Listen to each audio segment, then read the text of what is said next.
All right, we are live. Welcome everybody to another mortgage mixtape. I think I should maybe even broaden it now to maybe just real estate mixtape now, Brian. What do you think? Yeah, absolutely. There's never a lack of things to talk about. Well, welcome everybody to another episode of Mortgage Mixtape here with Brian Kovaleski. I am Jason Brown, your host, the Charlotte agent, Big J in the real estate. So I have to find something trendy to go with Big J. I don't know, Big J in the Queen City or something like that. I don't know. I like that. But, so hope everybody is being safe and staying safe during this pandemic. Today's episode is one that we're very excited about. Today we start a three-part series, 90 days to your first investment property. So Brian and I are going to be doing, I would say at least three. We talked about three episodes, right, Brian? hmm Where we are going to give you all the master plan to how you can position yourself to be able to purchase your first investment property just 90 days from now. And I think that's very exciting. And this actually comes, this idea for the next three episodes came from the interaction and engagement from our listeners. And they had, given what's on the other side of this pandemic, we do know that there are going to be a lot of homeowners that may not be able to recover from a mortgage standpoint, right, from this pandemic. So there are going to be opportunities to take advantage of that, just like the when the market fell in 2006. So Brian, you ready to jump into it here? Fire away, my friend. Okay. So we are live on Facebook on my personal page, Jason Brown. We're also live on the business page for the Charlotte Agent on Facebook, and we are live on YouTube for the Charlotte Agent.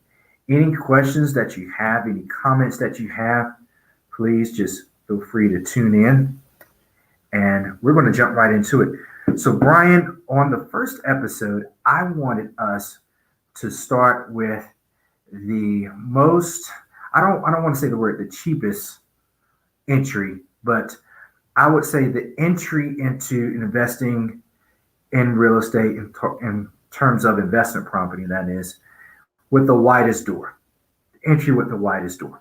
hmm That's not going to be as commanding in terms of out of pocket cash, in terms of the amount of savings that you have to have access to, whether it be a savings account, 401k, and etc.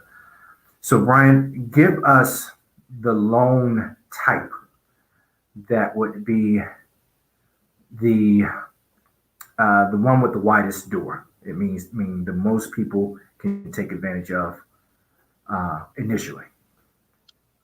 I think that the least amount of money out of pocket, and you and I talked about this earlier, would be what a lot of people call house hacking, which is you're going to buy a property as your primary residence, live there for an amount of time. When you move out and buy a new property to live in, you can convert your current one into an investment property, a rental property. Right. So, what's the cheapest way to get into a primary residence? That's the answer to your question. It's either a 3.5% down FHA, or it's going to be a 3 to 5% down conventional loan. You go buy a new primary, you have a primary residence, you're going to go buy a new one, and you can convert your current house into your first rental property. Right. So for and that's great information. And I, of course, discussed this with a lot of investors and those who've asked me questions on investing. So here it is, guys. There are essentially two types of loan that we're going to be dealing with: FHA and conventional. The least expensive of the loan types would be an FHA. Now, I do know that there are some conventional loan products that you can get through a bank that they may have it as a 3%, but if there is a conventional out there, you do have a 3% option. But most conventionals are going to be a little higher than that. So if you want to start, your approach is the one with the widest door. You want to start with an FHA loan, and you want to be purchasing this property as your primary residence. Mm-hmm. Is that correct, Brian, so far? Correct. So with purchasing it as your primary residence using an FHA loan, the down payment is 3.5%. Now, Brian, how long will I have to live in this property, whether it's a condo, townhome, or single family home? How long will I have to live in this property before I can either move out of it and rent it out or flip it? That's a good question. It's going to depend on what your strategy is. So how are you, if you're going to go buy your next house, how are you going to buy that next house? Are you going to use conventional financing, or do you want to use another FHA type of loan? If you're going to do, let's say you want another FHA type of loan for whatever reason. So what you'd want to do, you can only have one FHA loan at a time.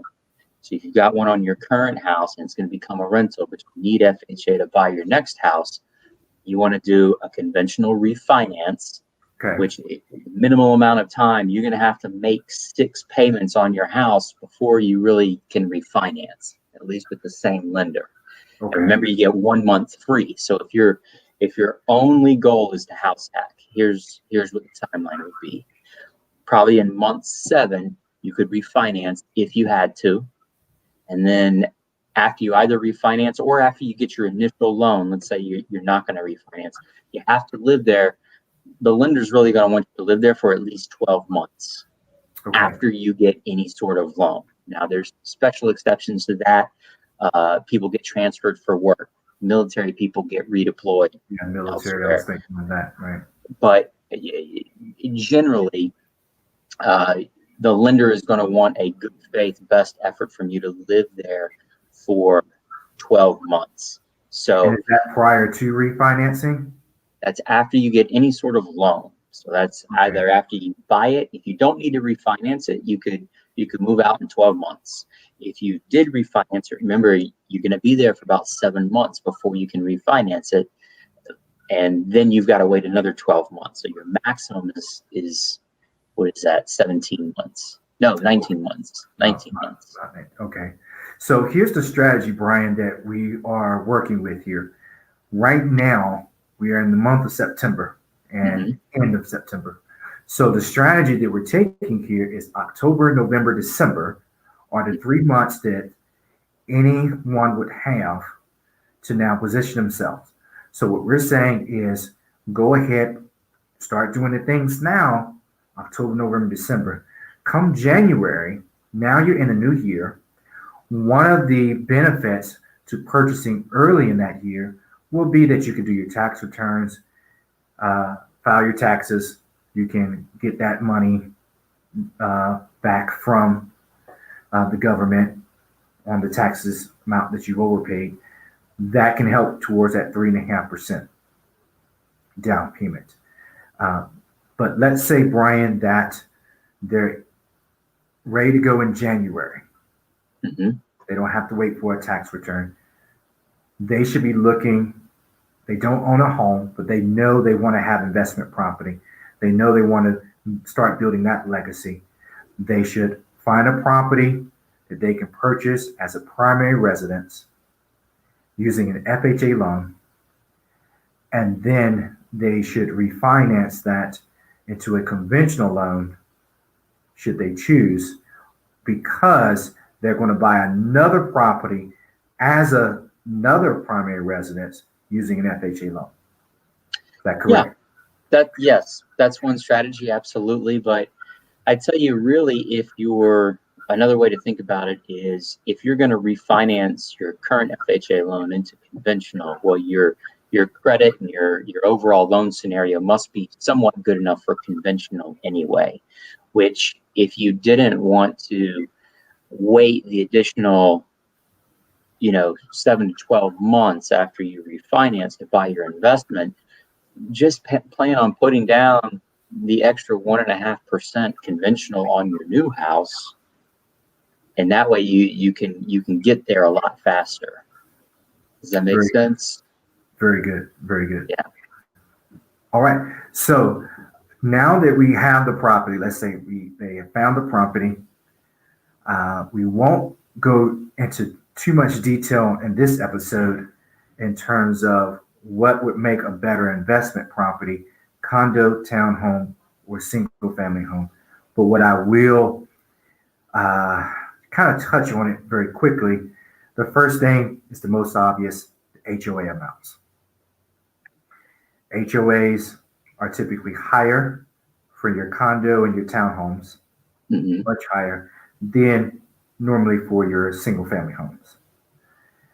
Secondly, what you want to keep in mind is for condos, those covenants and restrictions through that HOA can have more limiting restrictions when it comes to your ability to rent out your property. Townhomes, most all of them, you're fine.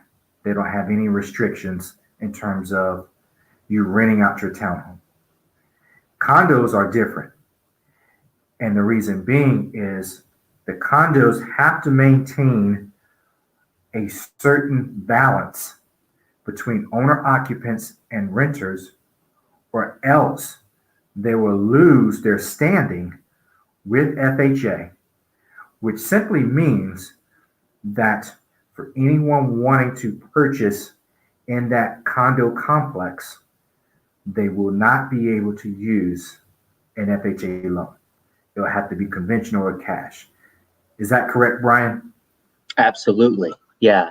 Townhomes are a little different because townhomes are treated almost exactly like single family residences, but condos 100%. And a good condo management company is going to very, very strictly regulate who's coming and going out of that building, whether they're an owner or they're a renter. I know personally the big condo complex, the Avenue uptown, they are fanatical about tracking their renters versus their owners, because not having FHA available can be kryptonite for potential buyers, kryptonite for potential sellers.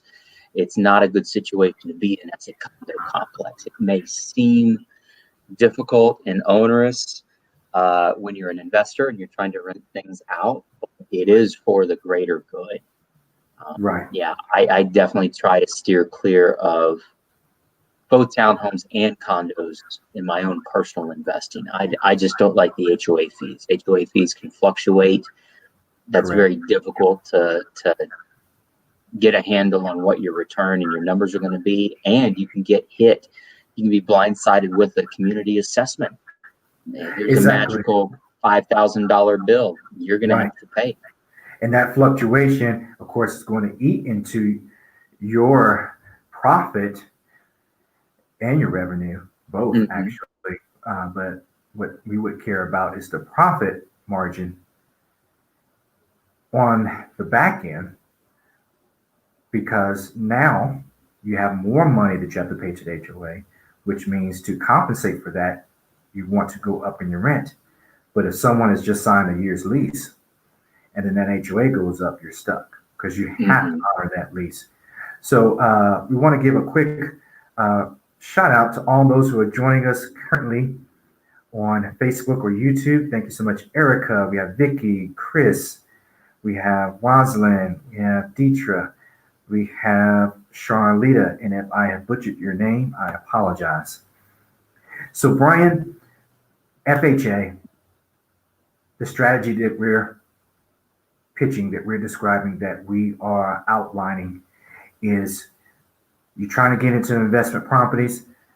The least amount out of pocket is going to be you, first of all, getting the property as an owner occupant, using an FHA loan to acquire that property, then living in that property for, I guess, about a year. Hmm. Now the question is, what if someone is wanting to flip that property versus just renting it out? Well, when most people go about this strategy that we're talking about here, Brian, the first strategy of three, they most likely want to hold on to it because if you only have lived in it for a year, 9 times out of 10, the equity has not grown to such a significant point to where you could possibly pay agent commissions for the listing agent. You could possibly pay some seller closing costs, pay off the loan, and then still walk away with a sizable amount in profit. Right. So most people are going to want to hold that property as a rental property. Hmm. Allow me to say a quick note here. And Brian, I talked to you about this and we kind of laughed about it, but I'm going to say it here. This broadcast is only going to be, it's not going to be an hour. We're going to try to keep this at 20 minutes, Brian. Uh-huh. But 20, 30 minutes. Yeah. and hopefully the editor can take what I'm about to say and maybe create a nice little clip intro. This is why, ladies and gentlemen, if you know that you are the type of person that wants to get into investing and this road, this plan that Brian and I are outlining to you makes sense, sounds like for you, please be careful who you date. Please be careful who you marry. Here's Yeah. why. And some people are already married, so you're stuck. But here's why. I've had many gentlemen clients who were single. They may have had a girlfriend, but they weren't married. They could buy a property in an area that she may not feel comfortable living in. That may not be his first choice to live for the next 10 years, but he knows that he's purchasing this first property as an investment property. So he can stick it out. He can be in the most unlikely of places with the most unlikely of neighbors, and he's going to grind it out, right? Because Right. he's building his, financially speaking, he's building his kingdom, right? He's laying his foundation. And if you have a partner who you're dating, or even more seriously, that you're married to, they may not want to live where this property is located, where this duplex is located, where this townhome is located. Hmm. Am I making a good point there, Brian? Yeah, absolutely. I mean, especially if you're buying something FHA, I mean, FHA guidelines, the property is not going to have too much done to it physically, Right. unless you want to paint it, you want to put some new floors or wallpaper up or something like that. FHA guidelines, it's got to be pretty livable as is. So it's not going to be a dump if you do this strategy, but to get a good deal on it, it may be in not your number one desired neighborhood. So yeah, you absolutely got to be on the same page with that. For every one Exactly. person you add to the transaction, you doubled and tripled the amount of issues and problems you're gonna have. Oh yeah, because aesthetically, now on paper, the home is great. The numbers are looking great. You've tracked with your agent the trajectory of rental amounts. You're getting in at a good time. You're getting in at a good interest rate. I foresee the interest rates not skyrocketing anytime soon. Mhm. They'll probably be going up maybe sometime next year, but they're not going to be skyrocketing up. They need to really handle this market that we're in with care. Um, but yes, so know what your plan is and know if your partner can walk hand in hand with you with that plan. Another reason why, Brian, buying a property using FHA and why people would hold versus turn around and flipping is because if you bought the property with an FHA loan, most likely there's going to be a group of buyers out there, if you're trying to flip it, who are going to want to purchase the property with an FHA loan. And they won't be able to if you've just bought that property within so many months. Is that correct, Brian? Correct. FHA itself has a 90-day flip rule, which means it doesn't matter how you bought the property. If the next buyer is trying to use FHA, you can't even write that contract until day 91. So if you're going to flip these properties, you've got to be real clear about your price point and probably the clientele or demographic that are going to be bidding on your house. Because Right. if you're fixing up and flipping a house that's most going to appeal to an FHA borrower, one, right now, it would take you most likely longer than 90 days to really fix up a house anyway, but you're not going to be able to do anything.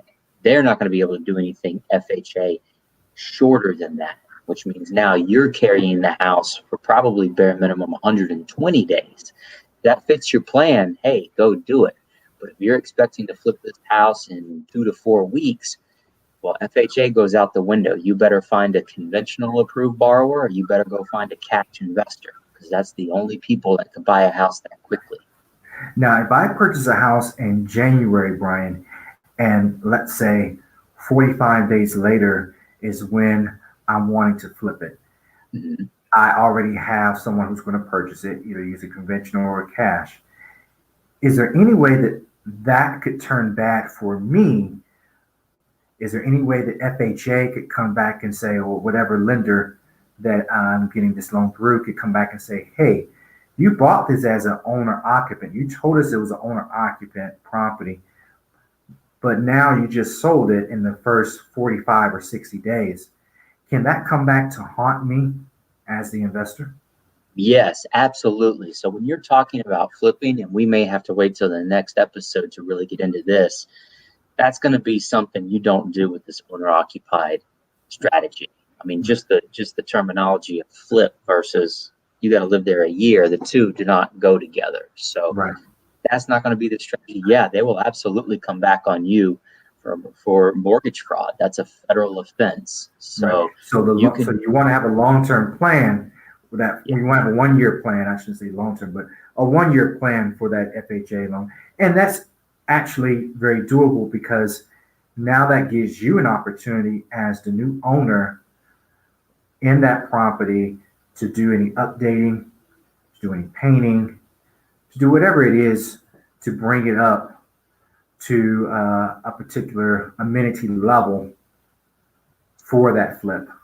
I will say this, that general concept applies to conventional loans as well. You can't go buy a house with a Okay. conventional loan as your primary residence and turn around and flip it in 45 days without throwing out a lot of red flags and people really scrutinizing what's going on Right. in your scenario. You have to So, have a very justifiable reason. You have to have due cause for that, like military or a yeah, job transfer or the loss of a breadwinner, and et cetera. Okay, very good. Well, Brian, I think that's all the time we have for today. Are there any questions? No, we're just getting comments saying that they could hear you clearly. That Charlita says it's perfect. Okay, very good. So, Brian, this is exciting. We covered the first part of this. On the next episode, we will be looking into the conventional loan side. So, we good. covered the FHA. How do I get into investment properties using FHA loans? Now we're going to look at how to purchase an investment property with a conventional loan. And this is very good because what if I have bought a property as an owner occupant, I use an FHA loan, I'm not ready to refinance, or there may just be a hot deal, right? I see an area that, oh, wow, this is a great opportunity. I'm just in a position, I just bought this house so many months ago. I still need to go and do a conventional loan on it. We want to get into those numbers as well. And then for the third episode, we're going to answer questions and go through strategies on how to purchase investment property through your business, your LLC. All right. Any last words, Brian? No, I mean, we could talk about this for hours. 30 minutes was Okay. not enough. We'll do a bunch more. Okay. I Very love good. investment properties. Yes.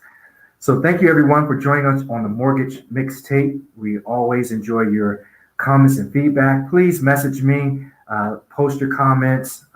And Rosalind says, great episode, looking to invest in the future. Thanks for the valuable information. You are yes, Rosalind.